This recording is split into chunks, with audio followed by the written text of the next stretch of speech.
Well, let's go back to financial matters and look tonight at the Treasury's Financial Inclusion Policy Framework. Drafted in 2011, it's been updated after public comment, and it seeks to bring those who are outside of banking and other services in from the cold. Let's talk about how it aims to improve people's lives and access to services. And I'm joined by the National Treasury's Financial Inclusion Director, Nontobeko Lubisi. Good evening to you, Nontobeko, and thank you very much for your time. You lead the development of the country's financial inclusion policy. I think it'll probably be a good place to start to define inclusion or exclusion, as the case may be, in the South African context. Good evening, viewers. So when we developed the policy, one of our key considerations was basically the definition, which basically says that financial inclusion is a state in which all individuals and small businesses have access to and effectively use a whole range of quality financial products and services. So then what then the financial inclusion policy does is that it takes into cognizance that even when there is a wide range of financial products and services, not all individuals and SMMEs are actually able to access those services or to actually use them appropriately because of certain systemic barriers. So the policy then stresses then the existence of enabling legislation as well as an environment that then allows for competition, innovation, as well as greater diversity in the number and types of financial service providers in the country. So that is in essence what financial inclusion is and the objectives of the policy.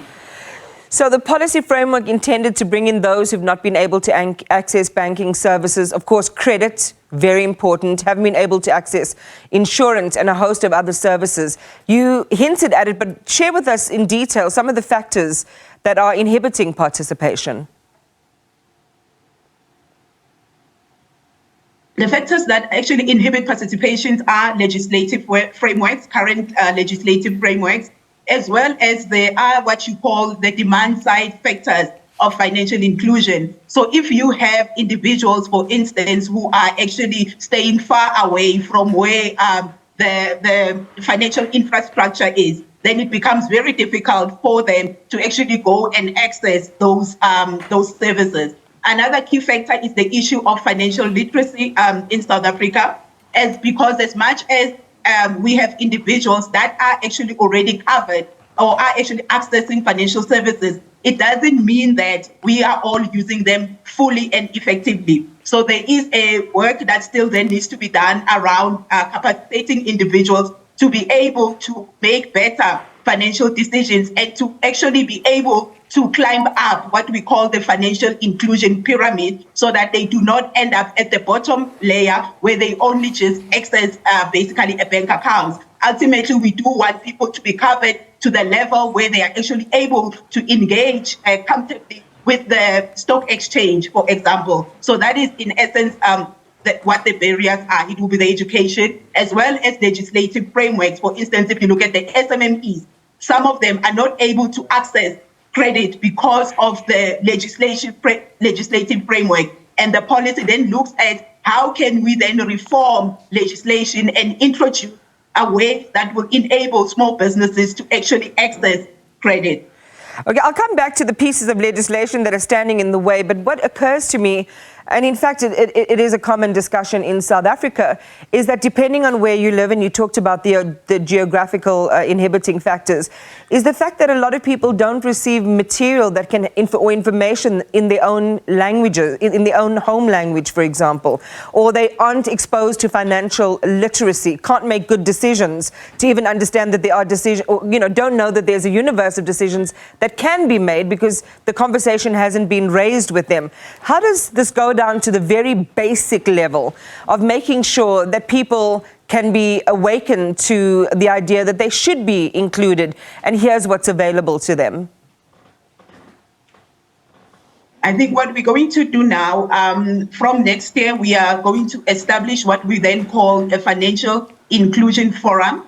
And that financial inclusion forum looks at involving a whole range of stakeholders from the private sector as well as civil society. So we are looking at the way of how we can engage with civil society to actually ensure that the right information on financial inclusion and access to financial products actually gets translated to an individual at a low community level. So that is one of the ways that we are actually seeking to ensure that everybody actually do understand that it goes way beyond just having a bank account.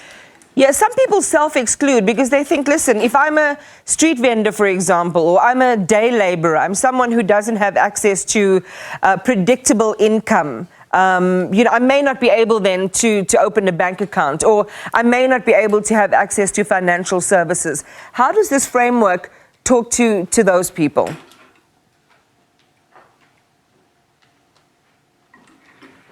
I did not quite get the last part. Is it people without a stable income?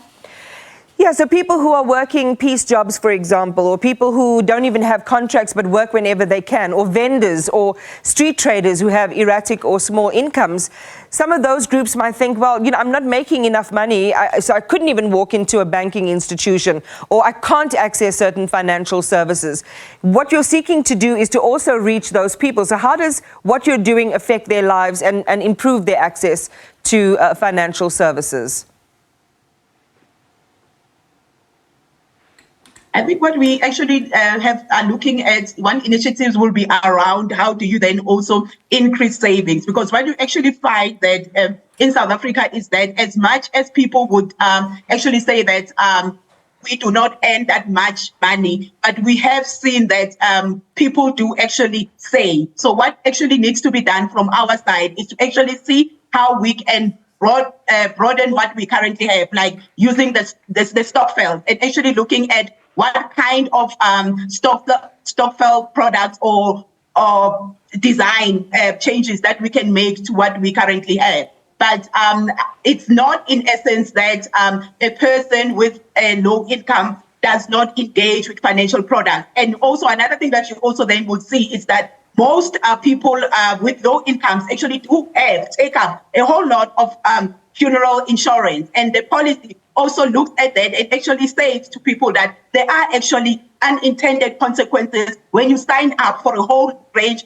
of funeral policies. So that is how the policy is actually trying to then balance how you educate people to actually make the right financial choices, irrespective of the income that they actually have at the moment.